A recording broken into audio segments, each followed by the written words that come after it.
Once upon a time, in a quiet little village, surrounded by soft green hills and whispering trees, there lived a boy named Elliot and his beloved dog, Rumi. Elliot was a thoughtful, curious child, always wondering about the world beyond the one he could see, the ancient places, the stories whispered by the wind, and the footsteps of those who had walked the earth long ago. Rumi, his golden-furred companion, never left his side. They were more than best friends. They were dreamers together. One lazy afternoon, when the sun shone like melted gold and the wind carried the scent of grass and distant rain, Elliot and Rumi wandered to their favorite hilltop, a peaceful place beneath an old oak tree. The air was so still, the rustling of the leaves so soft, it felt like the earth itself was ready to fall asleep. Elliot laid back on the grass, his eyes growing heavy as Rumi curled beside him, warm and content. Slowly, gently, dream and reality began to blend, and as the world around them shifted like a slow-turning page in a book, they began their journey through time. When Elliot next opened his eyes, he found himself lying beside the wide, winding river of ancient Mesopotamia. The sun was low in the sky, casting golden reflections on the water. Reeds swayed in the breeze, and clay houses lined the banks, their walls cool and smooth. People moved slowly, calmly, their sandals brushing the earth, their hands shaping clay into tablets covered with delicate symbols. Rumi led Elliot through the village, where a kind scribe handed him a small clay tablet and pointed toward the stars beginning to appear above. That night, Elliot and Rumi lay on a rooftop, watching the stars in silence, their hearts full of wonder. Time shifted again like a soft sigh, and the desert wind brought them to ancient Egypt, where tall columns rose like trees and temples of sandstone, and the Nile flowed with eternal grace. The air was warm and dry, carrying the scent of papyrus and incense. In a quiet chamber, scribes dipped reeds into dark ink and wrote stories on scrolls by the light of oil lamps. One elder gently handed Elliot a scroll with a drawing of a boy and a dog beneath a pyramid. Rumi wagged his tail as if he recognized the image. They walked along the Nile at sunset, boats drifting like dreams across the golden water, before resting beneath a palm tree where Elliot drifted into sleep once more. The world turned, and when he opened his eyes again, he was walking with Rumi down a cobbled street in a medieval village. The air was crisp, the sky cloudy, and the scent of wood smoke wrapped around them like a shawl. Soft snowflakes began to fall, and warm candlelight glowed from narrow windows.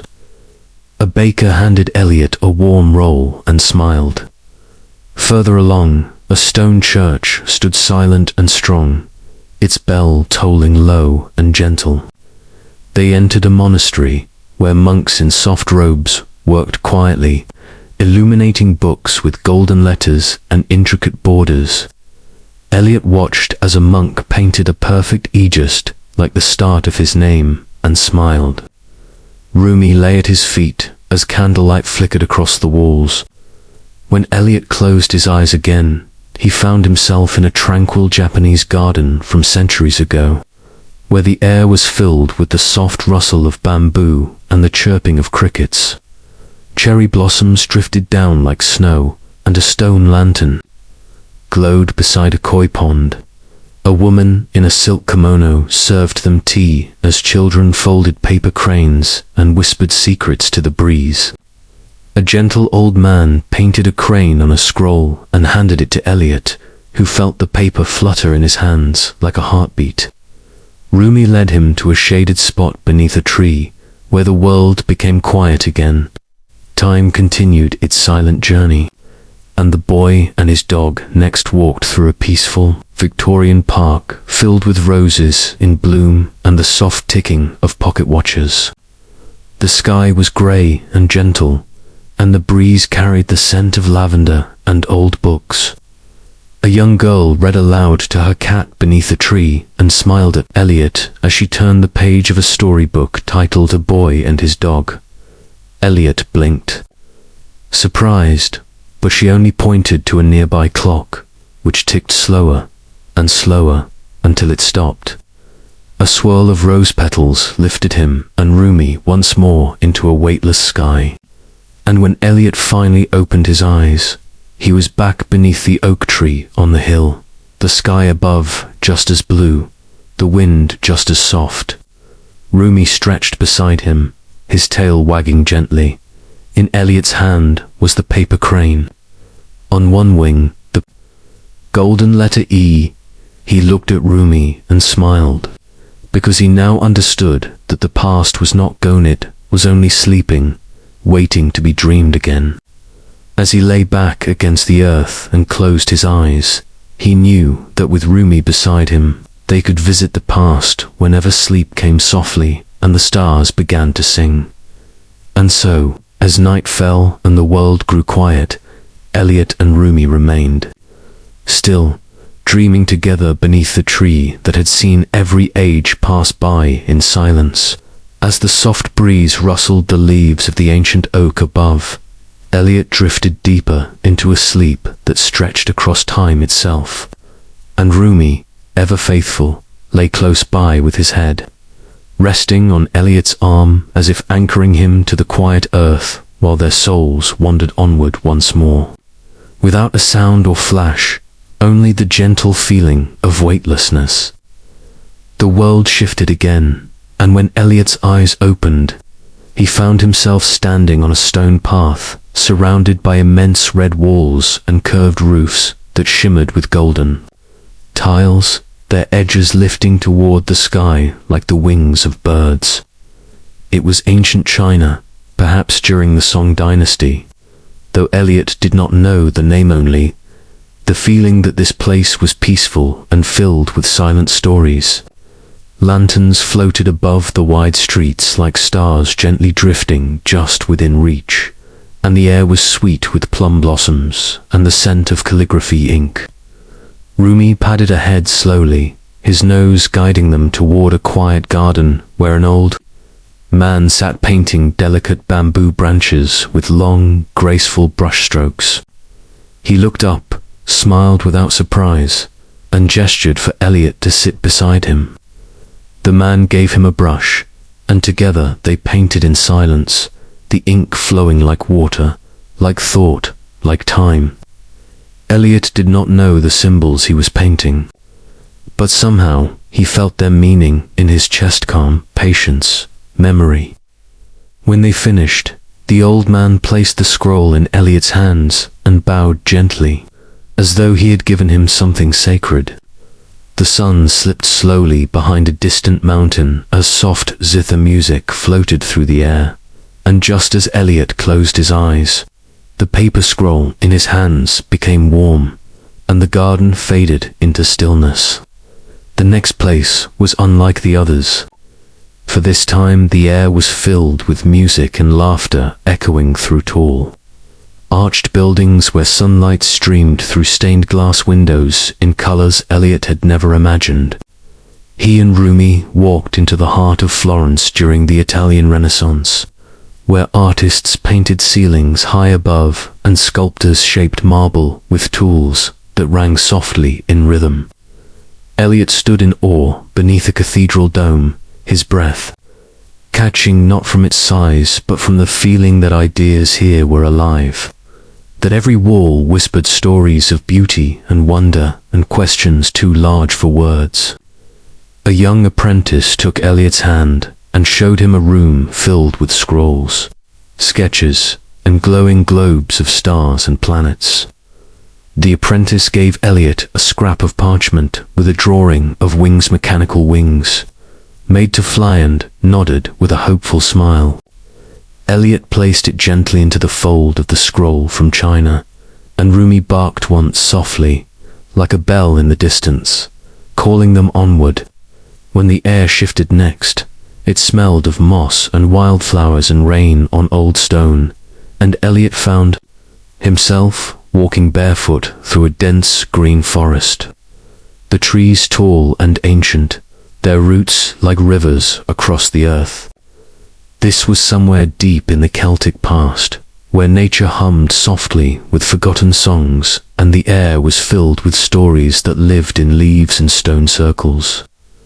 Rumi led him to a glade where a woman in a green cloak sat by a small fire, humming a tune that seemed to echo from the earth itself. She handed Elliot a carved wooden pendant shaped like a spiral, the kind that spoke of journeys with no beginning and no end, and when he looked into her eyes, he saw seasons passing like waves. She spoke no words, but he understood. The land remembers. That night, under a sky so full of stars, it looked like a river of light. Elliot and Rumi slept beside the fire, the spiral pendant resting on his chest, warm with the rhythm of time. The dream shifted again, but this time it moved forward, not back, into a future Elliot had never imagined. The sky was a soft, shimmering silver, and glass towers rose high but quietly, humming with energy so calm it felt like sunlight in motion. The streets were silent and clean, lined with glowing plants and floating lights that pulsed like breathing. People moved gently, smiling with eyes that held galaxies, and they wore clothes that rippled like water. Rumi's paws made no sound as they walked, and Elliot's footsteps felt like floating. In a quiet corner of the city, a child sat drawing circles of light in the air, and when she saw Elliot, she handed him a crystal that flickered with every place he had already seen. "Everything we dream," she whispered, "becomes part of what comes next." And as Elliot held the crystal, it merged with the scroll and the parchment and the spiral, becoming something whole. The wind returned, as it always did, and Rumi nudged him gently back to the present. When Elliot next opened his eyes, he was still under the old oak tree, the clouds drifting lazily across the afternoon sky, unchanged. But in his hands he held something new, a scroll that glowed faintly. A parchment wing folded within it, a wooden spiral pressed into its fibers, and a crystal at the center that pulsed like a heartbeat. Rumi stretched beside him, old and wise and gentle as ever, and Elliot smiled, because he now understood that the journey through time had no end. Only pauses end. As long as Rumi was with him and the dreams continued to whisper, he could return again and again to the soft places where past and future touched like the edge of a leaf brushing still water. Absolutely. Below is part 3 of A Boy and His Dog. A journey through time, written in your exact format, single, unbroken paragraph, immersive, soft, dreamlike, and fully open-ended, so the story can continue even further when you're ready. It flows directly from where part 2 left off.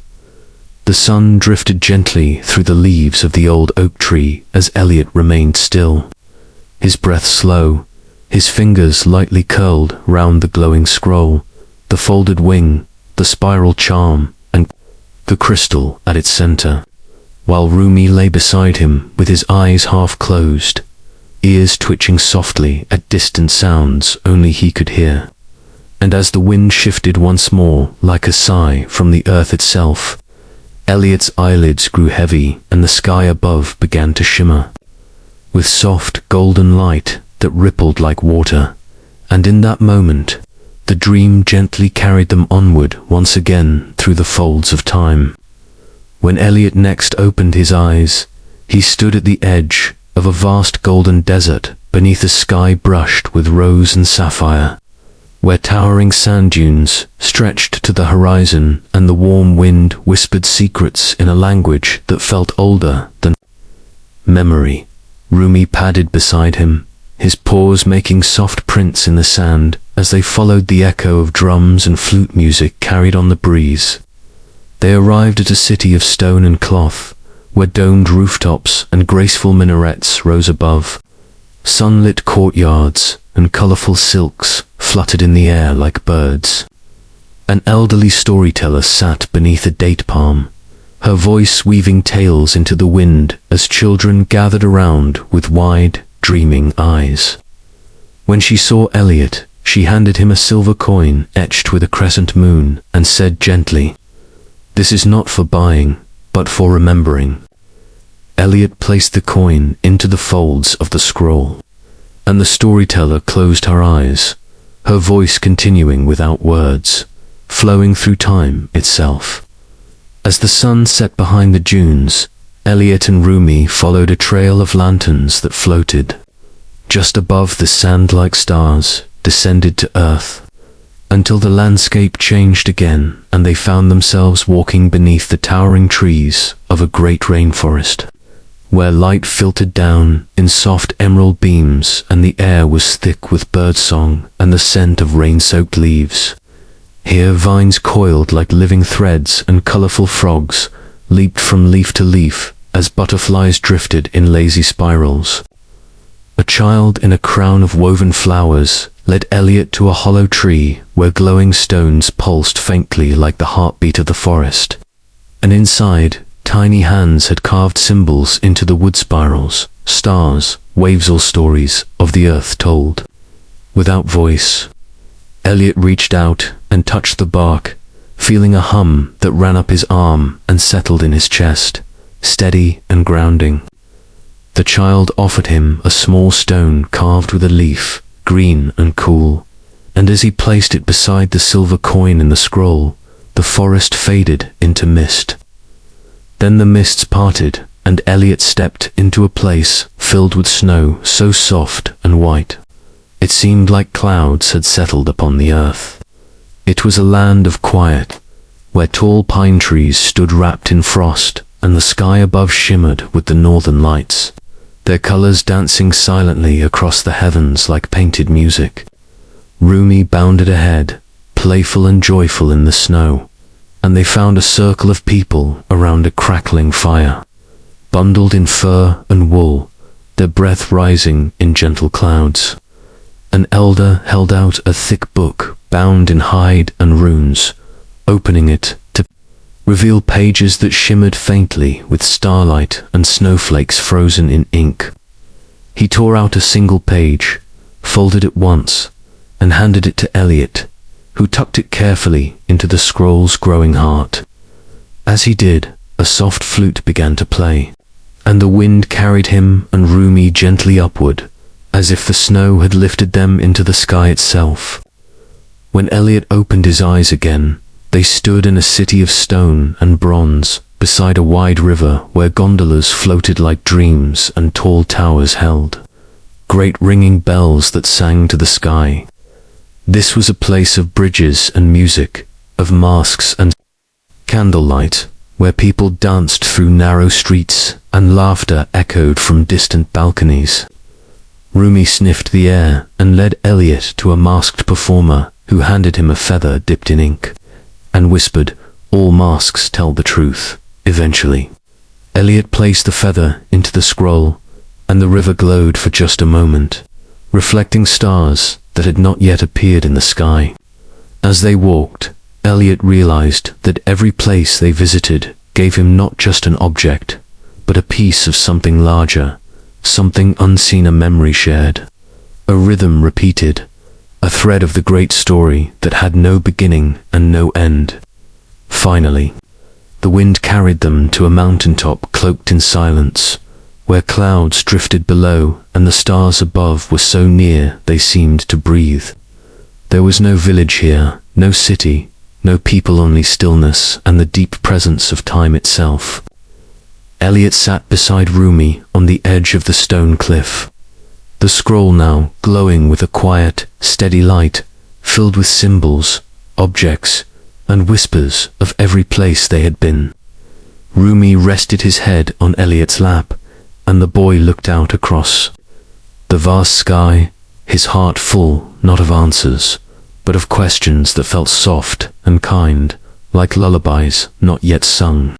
The wind passed through once more, circling them gently, not to take them away, but to remind them that the journey still stretched ahead, that there would always be more to dream, more to see, more stories waiting in the folds of time. And Elliot smiled in the moonlight, knowing that he and Rumi would rise again, when the time was right, to follow the next path hidden beneath the stars.